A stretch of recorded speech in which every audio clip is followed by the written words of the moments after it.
So, cerita ni adalah cerita lama yang saya bacakan balik dari IIUM Confession. Tajuk dia, Aku dan Nurul Izzah. Aku hanya ingin meluahkan, ingin berkongsi kisah suka duka. Tahun 2021, aku menginjak ke usia 33 tahun. Tahun ini juga bakal menyaksikan aku ditinggalkan isteri tercinta selama hampir 3 tahun. Dan ini kisah kami. Selepas SPM, aku sambung pengajian di sebuah pusat matrikulasi. Dan setahun kemudian, aku masuk U di Lembah Kelang. Keputusan matrik aku agak baik dan terpilih untuk memasuki universiti berkenaan, dan di situlah bermula segalanya. Aku mempunyai seorang kawan baik, perempuan yang bernama Nurul Izzah. Namanya sama seperti seorang ahli politik yang agak terkenal. Bukan nama je ya, dia juga memiliki kecantikan yang sama macam ahli politik berkenaan. Saling tak tumpah. Izzah adalah rakan seprogram dan sekuliah dengan aku. Aku mula kenal Izzah ketika kuliah pertama, dan dari situ kami mula berkenalan dan akhirnya jadi kawan baik. Ketika tahun pertama, aku jatuh hati dengan seorang pelajar perempuan yang berlainan program dengan aku. Nama dia Aida. Aku berkenalan dengan Aida masa kami sertai persatuan yang sama. Aida ni cantik orangnya, macam Izzah. Dengan Izzah, aku ceritakan segalanya tentang Aida. Begitu juga dengan Aida. Dia tahu tentang siapa Izzah dalam hidup aku. Dalam sesebuah perhubungan, tentu ada pasang surut kan. Aku kerap kali bergaduh dengan Aida. Ada je yang aku buat yang tak kena di matanya. Dan masa aku sedih dengan Aida, Izzah ada untuk tenangkan aku. Mendengar segala cerita aku, memberikan aku semangat untuk berbaik semula dengan Aida, memberikan tips macam mana untuk pujuk Aida. Besar peranan Izzah dalam perhubungan aku dengan Aida. Bila aku bergaduh dengan Aida, kemudian kami akan berbaik semula, dan bergaduh kembali, kemudian baik semula. Macam itulah cinta aku dengan Aida. Dan antara punca yang menyebabkan kami bergaduh selalunya adalah Izzah.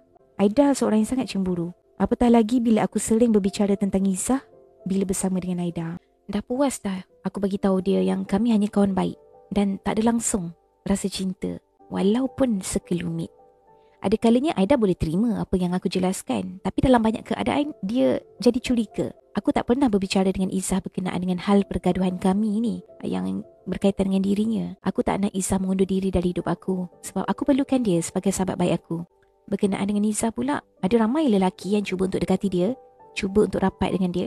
Ada di antaranya adalah kawan lelaki aku sendiri. Aku dah puas dah rekomen kawan-kawan aku pada Izzah, tapi dia menolak dengan memberi alasan dia tak bersedia lagi untuk bercinta dan dia nak fokus pada belajar. Ramai lelaki yang Izzah kecewakan, namun Izzah tak pernah berbicara dengan aku tentang hati dan perasaannya. Dalam perhubungan kami, aku yang banyak berbicara, berkongsi masalah dalam pelajaran dan kisah cinta aku dengan Aida. Izzah seorang pendengar yang setia dan pandai bagi nasihat. Izzah juga pandai dalam kelas dan sentiasa dapat pujian dari pensyarah. Aku banyak belajar dari Izzah jika aku tak faham dengan apa yang disampaikan oleh pensyarah ketika kuliah. Penghujung tahun kedua, pergaduhan aku dengan Aida sampai ke kemuncaknya. Kali terakhir kami bergaduh, aku tidak menghubunginya selama beberapa hari. Aku dah bosan dah dengan perangai Aida yang cemburu buta. Izzah berkali-kali nasihatkan aku untuk pujuk Aida. Namun kali ini aku keraskan hati dan aku ingin Aida sedar dia silap dan dia yang perlu mencari aku. Sehinggalah pada satu hari aku terserempak dengan Aida bersama dengan seorang senior tengah makan kat kafe dalam kampus. Aku tengok dia jauh. Aku bersangka baik mungkin itu kenalannya. Dan aku cuba untuk hubungi Aida, namun aku kecewa bila panggilan dan mesej aku tidak berjawab. Aku terserempak lagi bersama dengan Aida dan sini tu. Kali ni aku melihat sendiri mereka berpegangan tangan dan kelihatan cukup mesra. Ketika itu aku dengan kawan-kawan aku tengah makan di sebuah kafe di luar kampus. Melihat Aida dan lelaki tu membuatkan aku berani untuk berdepan dengan mereka, dan Aida kelihatan tidak terkejut. Dan dia beritahu pada aku bahawa antara dia dan aku dah tak ada apa-apa dah. Aku tak mampu nak cakap apa. Hanya mampu mengalirkan air mata duka, air mata kecewa. Kepada Izzah aku luahkan segalanya.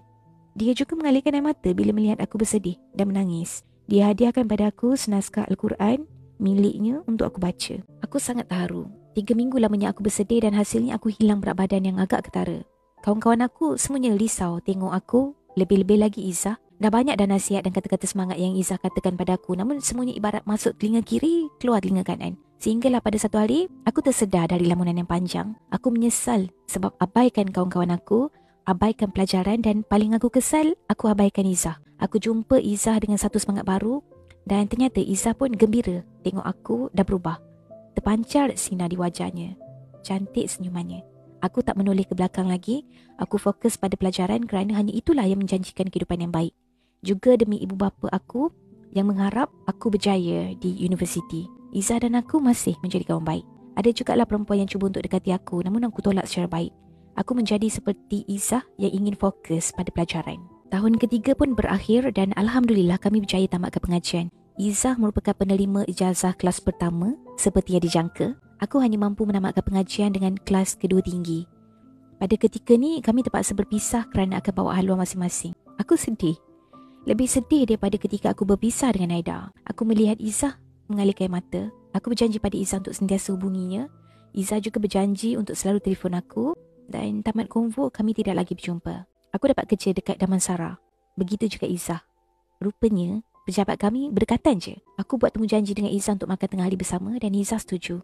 Rindu pada aku, dah lama tak berjumpa, katanya. Dan aku pun merindui Izzah. Hampir 6 bulan jugalah kami tak jumpa. Hanya bertanya khabar di telefon. Itu pun jarang-jarang. Tepat jam 1 petang seperti dijanjikan, Izzah datang menemui aku. Aku terkejut melihat Izzah yang bagi aku sangat cantik. Lebih cantik dari zaman kami belajar. Barangkali dia dah belajar menggunakan makeup. Aku kaku untuk menegur Izzah pada mulanya, namun aku gagahkan juga untuk menyapa Izzah dan kami tersenyum. Masih manis senyuman Izzah. Kami berbual rancak tanpa kami sedari waktu hampir menunjukkan pukul 2 petang.